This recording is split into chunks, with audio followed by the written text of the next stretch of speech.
Imagine a 10-ton log, a giant redwood titan swinging wildly at the end of a 200-foot steel cable. Above it, a helicopter groans, its powerful rotors fighting a battle against gravity and momentum. The aircraft is being pulled, threatened with being dragged from the sky by its own cargo. This isn't a disaster movie. This isn't a stunt. This is a Tuesday for a heli-logger, a pilot whose office is a plexiglass bubble suspended thousands of feet over a rugged, unforgiving wilderness. They are the masters of an aerial ballet where the slightest miscalculation has catastrophic consequences. Helicopter logging, or heli-logging, is one of the most demanding and dangerous jobs in aviation.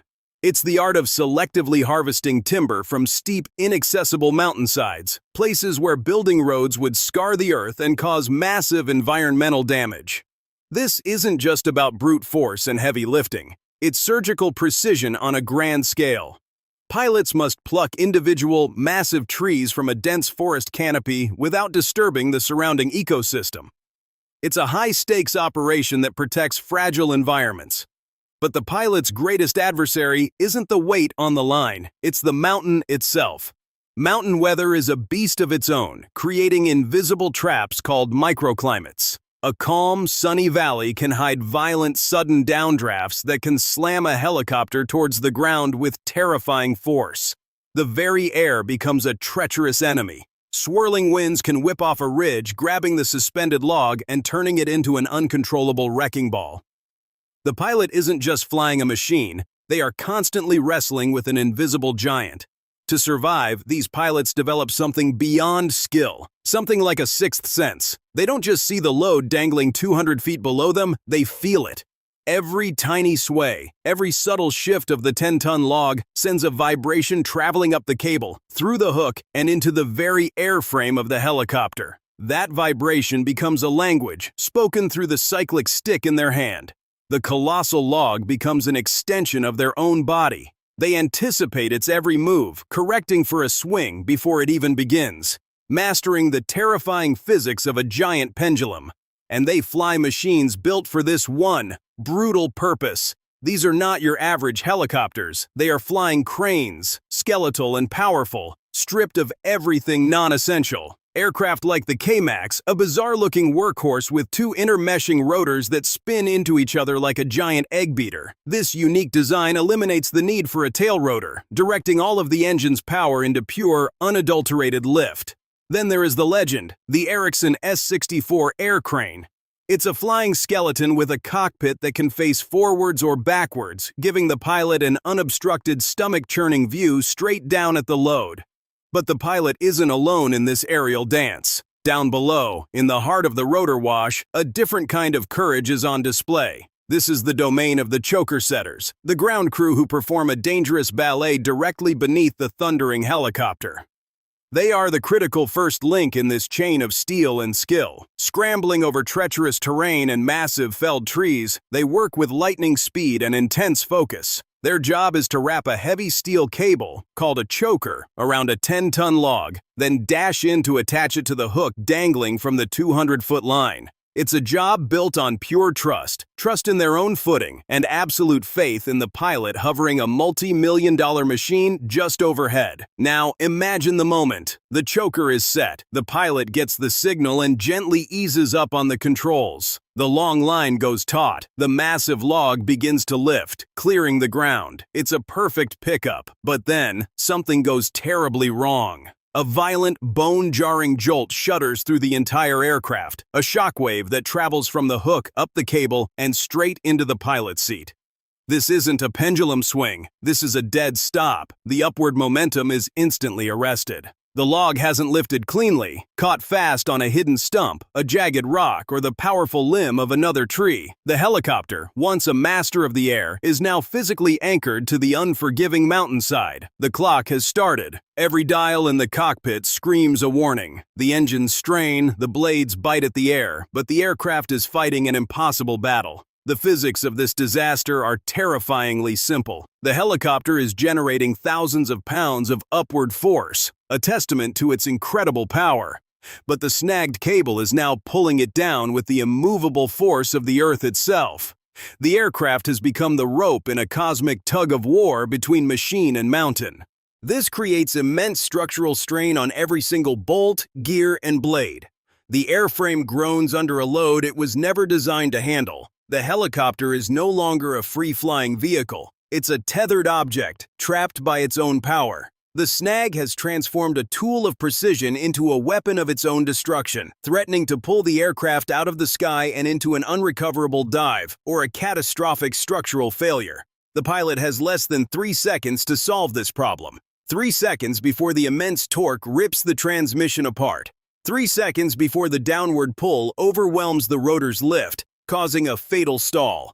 3 seconds to make a decision that means the difference between flying home and becoming part of the landscape.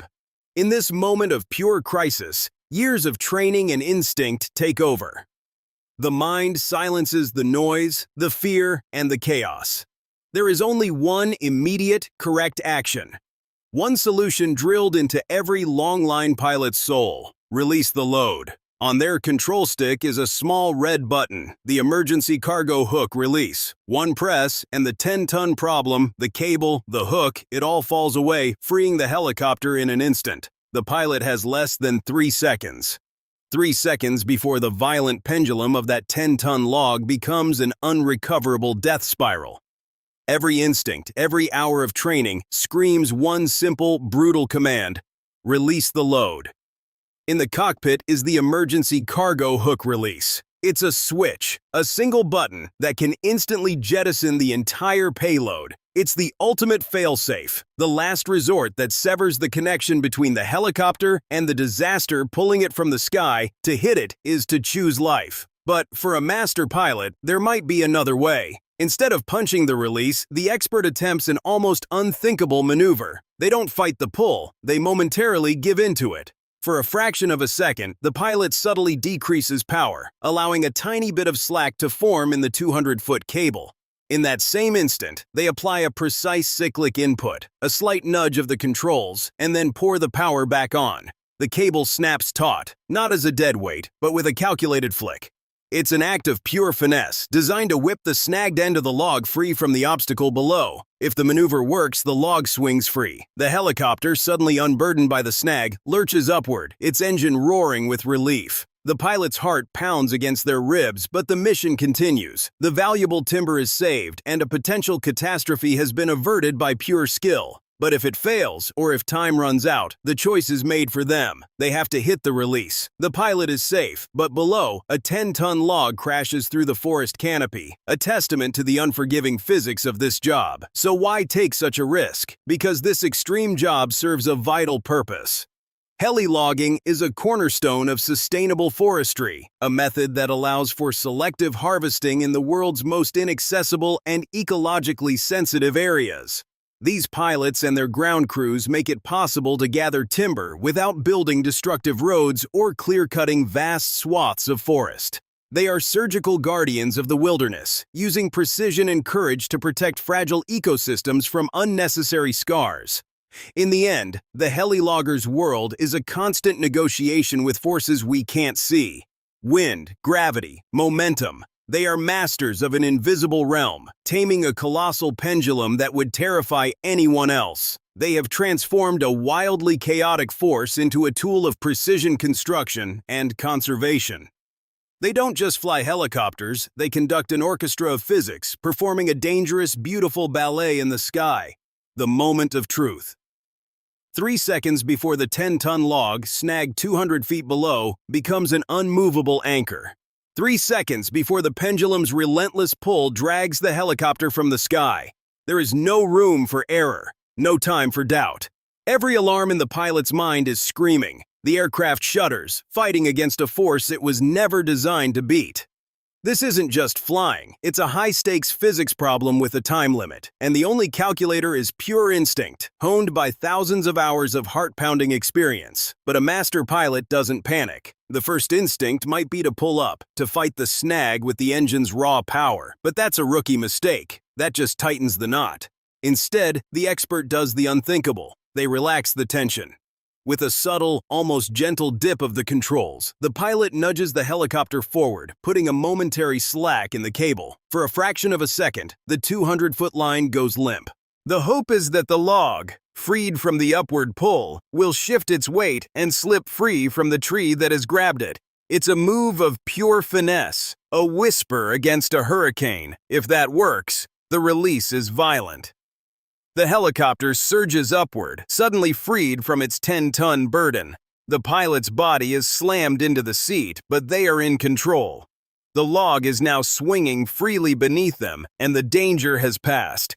It's a breathtaking victory of skill over chaos. But if the finesse move fails, the snag holds. The shuddering gets worse. The helicopter is now being actively pulled down. The pilot has only one option left to save the aircraft and their life. They reach for a single critical control, the emergency cargo hook release, a button that severs the connection entirely. So, why do they do it? Why face this terrifying possibility every single day?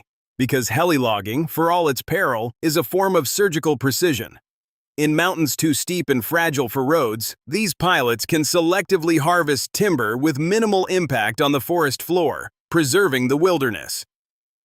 They are the key to a more sustainable way of managing remote forests. Their incredible skill prevents the need for destructive clear-cutting and extensive road building, protecting watersheds and animal habitats. Each successful flight is a victory not just for the pilot, but for the environment they work within. This job is a constant, dynamic conversation with the laws of physics. The pilots feel the weight of the log not as a deadweight, but as a living partner in an aerial ballet. They anticipate its every swing, its every shift, mastering an invisible force that connects them to the earth below. They are the masters of the long line, modern-day cowboys of the sky, wrangling immense power with a delicate touch. They operate where the air is thin and the margins are thinner, proving that with enough courage, skill, and ingenuity, humanity can work in harmony with the wildest places on Earth.